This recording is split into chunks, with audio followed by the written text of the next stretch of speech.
Hello guys and welcome to the stack again. Today we're going to be taking a look at two things. First is a pre-build, and then the second one is just a do-it-yourself build that I just made myself right now. And what I wanted to do today was actually to compare them and see what are the differences and why is one better than the other and why should you get one over the other. So without further ado, let's take a look at it. First, we're going to be taking a look at the NZXT build. So NZXT is one of my favorite brands and they actually do like pre-builds. So I was thinking, okay, maybe let me take a look at their $1,000 model and see what they got.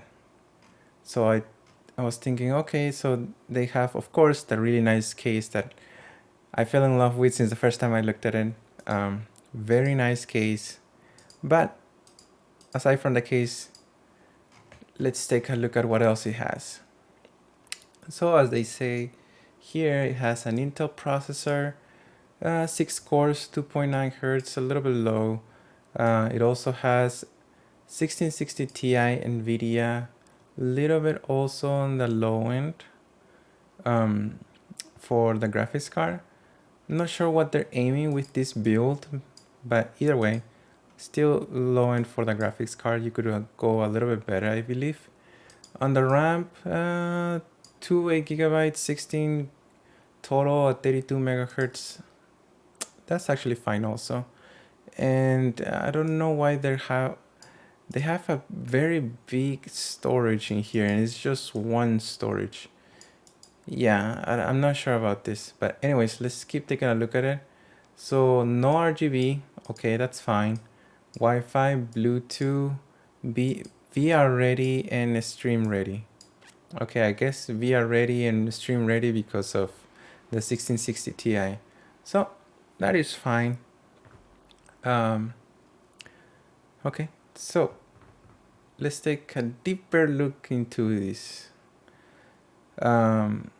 So on this side, I actually created like a price list of every single thing that is in here, more or less, not exactly the same items, but if I were to build something similar to this, it would be $962. So kind of like $30 off from what they're offering. It's not a bad deal, you might think, right? It's like 1960, 1999, and then in this build that NZXT is offering you, they have these two key points. They're offering Microsoft Windows 10 Home, which could be expensive if you just buy it by yourself, or you're not, even if you get the key, it might cost you some extra money, I would say, but whatever. The other thing that you're getting that you won't exactly get with the other builds, if you build it yourself, I mean, it would be this the warranty, you know. So you get a 2 years warranty on all parts and labor. That pretty much means that whatever happens to the build, they could actually fix it. Or I actually saw some posts also, like they get something happens to the case, let me show you. So this panel sometimes could break if it's not handled properly. And I saw some people that they actually broke it, and NZXT was nice and kind to give them another one in a very fast, timely manner. So not bad at all, right? But let's just take a deeper look at the parts again. It's actually interesting what they chose. I think the CPU, it's not bad. It's just that it's Intel.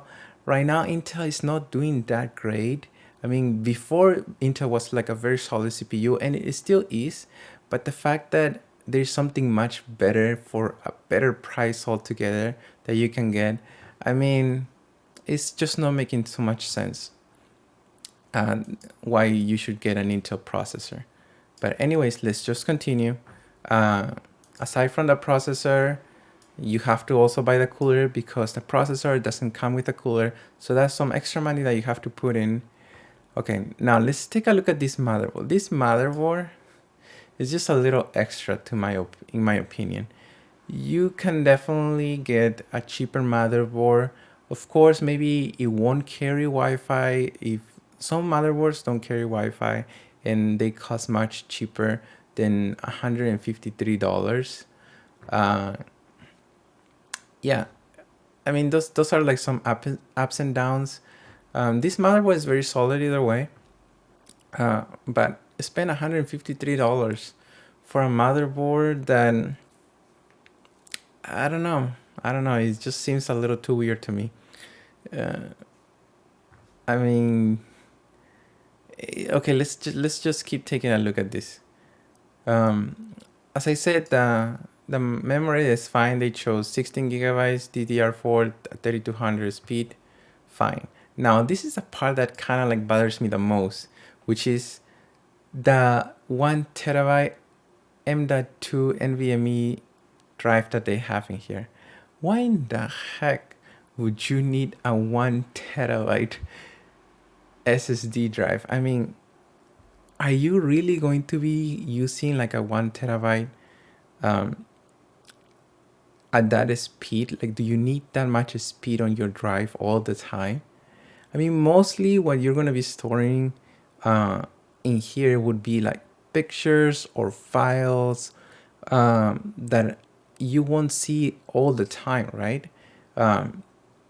Maybe if you're like doing some type of video editing or something like that, you want something fast and quick, right?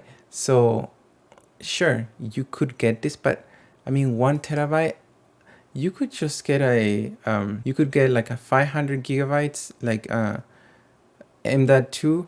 That would be enough. You know, you could boot your drive very fast and save some extra important things that you think that are important that can go into the fast drive. Okay, so you could load them fast, like any programs that you want them to load fast, any files in specific that you want them to load fast, you can choose that drive.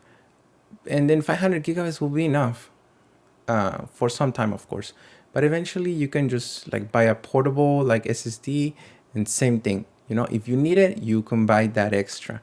But to have a 1 terabyte like M.2, I don't know, it seems like too much, especially for $130. You can buy so much more with less money than this and have more memory, I mean more storage. But anyways, I'll talk about the one that I built myself on this other tab.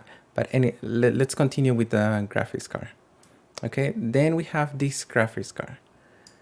I mean, this is like a normal graphics card. Sure, it will give you all the things that you want, but it's still for $1,000. I think this is just a little on the low end. A 1660 Ti, I don't know. I mean, we are already in RTX like 2060 Super right now, right? I mean, we're talking about like the 60 series. We're in the RTX 2060 Super, and NVIDIA is pretty soon going to come out with the next series, which is probably going to be like 3060 something. Either way, you'll be left behind with this. So I think we can definitely improve this video card if we lower down the budget on some other things. But yeah, good video card either way, but a little bit on the low end. Maybe if it was a lower budget build, we could use this card, but I still think that yeah, we can do better. Of course, we are choosing the NZXT case because we have to keep the NZXT theme. And I mean, it's also $70. Sure, you could choose like a cheaper case, but anyways, NZXT is the way. Then we have the power supply. Power supplies are super expensive right now. No matter where you go, no matter what where you're trying to buy it, power supplies are gonna be expensive. And this power supply that just, I'm pretty sure it's like RGB. Yeah, it says RGB right there. 550. Well, they're using 500, I believe. Yeah, 500 watts. Try to also get a 80 plus bronze. So this is also a pretty good power supply by Thermaltake. It will definitely be able to handle all the pressure, but the fact is kind of funny. Intel CPUs use a little bit more power also than you have the graphics card, and the graphics card is going to use a little bit more power. Then you have memory, you have all these things that add up, and then you're giving it a 500 watt. That might be enough for this build, but what if later on you want to add more stuff? Maybe it might not be sufficient to just have 500 watts. Maybe you want to have a little bit more. So that's why I put like 550, and it's also at 70 bucks RGB. I mean, I don't know why RGB is even necessary in a PSU, but anyways, it's there. 70 bucks. Sure. The bill, as I said, comes out to be like 962, and yeah, I mean, not bad, but can definitely be improved. Now, let me compare our options on this side versus what I chose and what I think it will be a better way to do this build for $1,000. First thing, we gotta go with the AMD Ryzen 5 3600. I will go with like another CPU that maybe it's a little bit lower end and much more on the cheaper side, but as of now they're not available and they might be costing a little bit more. And this one also got reduced in price. Before it was like 200, now it's 171. I believe it was even like 164 at some point. So very good CPU. And compared to the Intel CPU, this one comes with a fan for its CPU, and it's also like the same thing, 6 cores, but instead of having just 6 threads like the Intel CPU, it has 12 threads. So double the threads, which means faster. So yeah, it's literally a no-brainer. So this is like two things together, much faster. And if you see here, it's like 3.6 gigahertz, but it could actually be used up to 4.2 compared to the Intel that it could be used up to 4.1 gigahertz. So yeah, definitely faster. Now let's continue. Compared to so CPU and in Intel side, CPU and CPU cooler, both of them will be like around, so this is 185, right? And the AMD that comes with everything is like 171. So $15 right there, right? And then the motherboard that they chose in the Intel side was like 153, while we choose a 124 motherboard that, again, it's an amazing motherboard. I'm not exactly sure. I'm not exactly sure if it has Wi-Fi.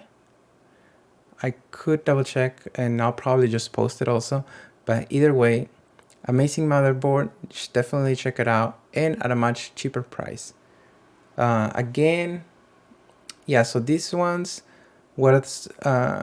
so then the memory is also, I just put the same memory, but in this one I chose like a cheaper one compared to the Corsair Vengeance, which is like what, $15 more. It didn't matter. Maybe in the NZXT build that I made myself, I could put $15 less and it will still be like $950, $945. Still the same thing. Anyways, same memory, doesn't matter. Storage. And here in the storage, I did a couple of tweaks, which I believe they're very important. We're gonna have like just one single NVMe, 500 gigabytes, 60 bucks, okay? And 2 terabytes at $54. Super simple, a lot of more storage. There is literally no reason why not to go for this. This is literally the way to go. A lot of storage, and you have like a little bit that is super fast. Okay, my camera is about to run out of battery, so I have to finish recording this before it runs out of battery. Then video card is an RTX 2060 Super, this is definitely much faster, and I'm gonna show it right here. We have a 2060 Super, and look at the benchmarks in any of these games, how much better it is. There's literally no comparison. So we're gonna go for that 2060 Super, and we're still gonna be living with the same other parts, which is the PSU and the case. And at the end of the day, we're gonna end up with an $1,000 PC. We can get the Windows key for like 10 bucks, 15 bucks, whatever it is. And yeah, each of these parts have some type of warranty. Either way, there's like many warranties that you have to take care of, but either way, each of these parts come with their own warranty. So at the end of the day, if you want to go for the cheaper route and the faster route, sure, go for this one. It's $1,000, cool. If you want to go for the Intel side, then sure, you can go with the other one that I mentioned. Give me a second. Here, you could go with this one. Very cheap also compared to the NZXT one. Now, if you want to go the NZXT route, it's also good. You know, I'm not saying it's bad, because the fact that you're getting a 2-year warranty, and NZXT values that a lot. They take care of their clients very well. I've been seeing many posts from many people that NZXT has a very good customer service, and they always are on top of their game. So I'm not hating on NZXT for having those pieces in there, but yeah, if you want to go for NZXT, very good. And yeah, I do love their cases, so they're cool. You should get one. Anyways, hope you guys like this video. If you like this video, make sure to give that like on the bottom of the video, and comment down below which one would you get, or which one would you build yourself. And if you haven't done that already, make sure to subscribe for more content like this related to tech and other miscellaneous things that I might come up with. Anyways, hope you guys like it. Peace.